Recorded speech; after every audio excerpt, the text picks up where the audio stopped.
Heidi ho there, good friends. It is September 19th, and this is Charles Chat. Today I noticed is National Hug Your Boss Day. And since I don't really have a particular boss who I work for in the building, the church where I am employed, I would encourage you to hug your spouse or your boss. I'll hug Andrea later today as Hug Your Boss Day, I guess, but I digress. So I got a good opportunity today to spend some time with some friends here locally in Wichita, Kansas. One of the things that I got excited about when we moved here 5 years ago was the number of missionary organizations and individual missionaries that are supported by Wichita Bible Church, where I'm the teaching pastor. And there are a few local organizations and or missionaries we support, one of them being a place in town called Choices Medical Clinic. Choices Medical Clinic was started, I believe, in 1999 as a resource for those who had unplanned pregnancies, and they are seeking to make disciples by bringing the gospel to bear on those who are encountering those kinds of, like I said, unplanned events in their life.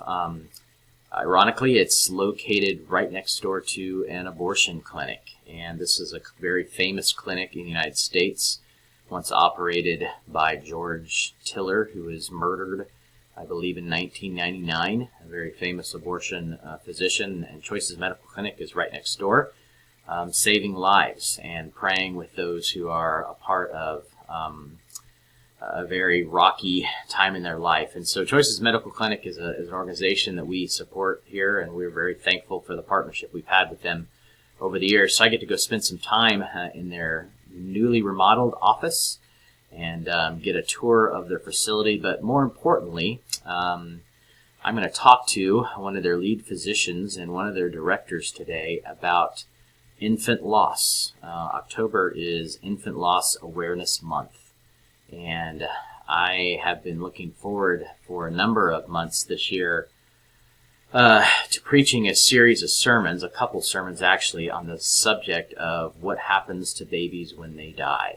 What happens to a baby who dies in the womb, what happens to aborted babies, what happens to a child who's born and dies weeks or months later. Can we safely assume they are in heaven, or is there another destiny for them? And the Bible has some great answers on the question. I'm not going to tell you everything about my sermon today, but I plan on addressing the subject in two different sermons during the month of October. And part of my planning for this series of sermons was to spend some time at Choices Medical Clinic, because they deal with not only delivering babies, but unfortunately they have a number of times in their ministry where they have to comfort and console those who lose a child, whether it is a stillborn or whether it's a child who dies elsewhere. They have lots of experience in those moments, and I want to talk to them a little bit about not necessarily what kinds of things you say, but also the kinds of things they have found that are not helpful.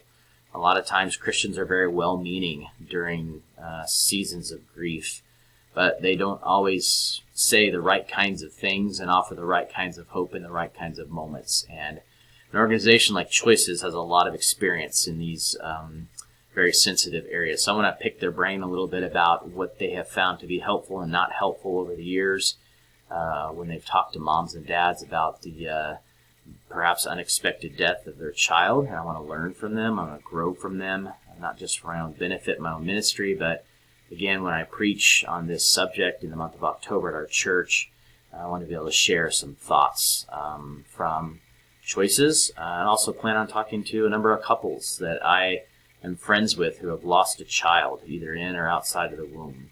And I want to learn from them kind of on the same level. So kind of a sobering subject, but I think a needed subject. And I want to do a lot of preparation, not just in the text and the various texts that I'm going to be in, but also life experience and get wisdom from others. So you can be praying for us today. I'm taking my mother-in-law with me to spend some time at Choices Medical Clinic, and I'd encourage you, if you've not ever, if you're especially local and would like to get more information about them, you can get on their website at choicesmedicalclinic.org. And hope it goes well. We'll give you an update about it in the future.